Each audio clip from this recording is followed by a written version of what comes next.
আসসালামু আলাইকুম, welcome back to thousand things with Shahinaz blog. আজকের রান্নাটা একেবারে ঘরোয়া, ঝাল ঝাল মজাদার আলু দিয়ে ফার্মের মুরগির ঝোল। ফার্মের মুরগি খেতে গেলেই অনেকে আমরা নাক ছিটকাই, দেশি মুরগির ঝোল ছাড়া নাকি অনেকেই খেতে পারেন না। আজকে আমি খুব সহজ উপায়ে যে ঘরোয়া রেসিপিটা এখন দেখাবো, এই ঝোলটা গরম ভাত আর খিচুড়ির সাথে খেতে এক কথায় অসাধারণ। খেয়ে বুঝবেনই না ফার্মের মুরগি খাচ্ছেন নাকি দেশি মুরগি। তো রান্নার প্রথমেই কড়াইতে একটু বেশি পরিমাণে তেল গরম করে নিচ্ছি। এরপর দিয়ে দিচ্ছি বেশ অনেকটা পেঁয়াজ কুচি। পেঁয়াজটা খুব ভালোভাবে বাদামি রং করে ভাজা হয়ে গেলে এর মধ্যে দিয়ে দিচ্ছি একে একে গুঁড়ো মশলা।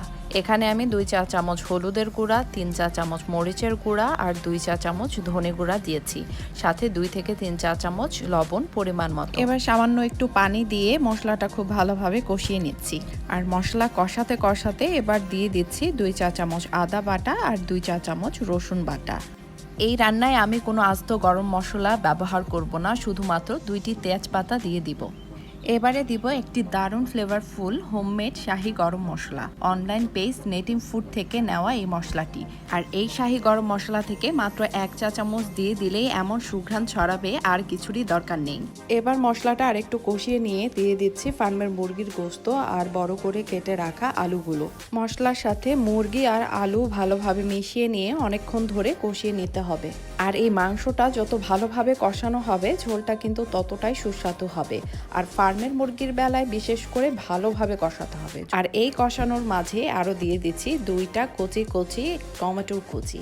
চাইলে এখানে টমেটোর পেস্টও আপনারা ব্যবহার করতে পারেন। আর অবশ্যই টমেটোটা ব্যবহার করার চেষ্টা করবেন, কারণ টমেটোর ব্যবহারের কারণে এই ঝোলটা কিন্তু খেতে আরও বেশি মজাদার হবে।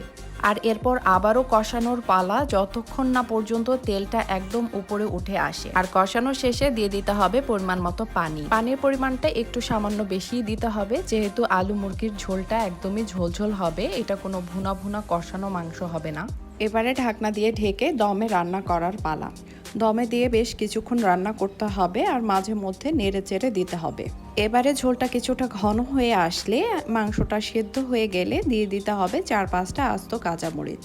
আর সব শেষে দিয়ে দিব 1 চা চামচের মতো ভাজা জিরের গুঁড়ো। এই জিরের গুঁড়ো আর কাঁচামরিচ কিন্তু আলাদা একটা ঘ্রাণ নিয়ে আসবে পুরো ঝোলের। এবার আবারও খুব ভালোভাবে নেড়ে চেড়ে এগুলোকে মিশিয়ে নিয়ে আরও কিছুক্ষণ রান্না করে নিতে হবে।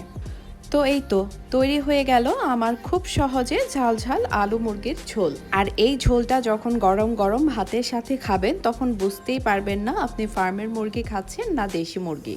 মাংসটা এতটাই সুন্দরভাবে কষানো আর মশলার সঙ্গে মিশে গেছে, যেন এক একটা টুকরোতেই আছে আলাদা টেস্ট। আর আলু সেই ঝোল শুষে নিয়ে ভেতর থেকে যেন স্বাদের বিস্ফোরণ ঘটাবে।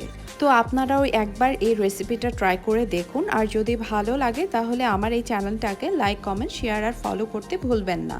আপাতত টাটা।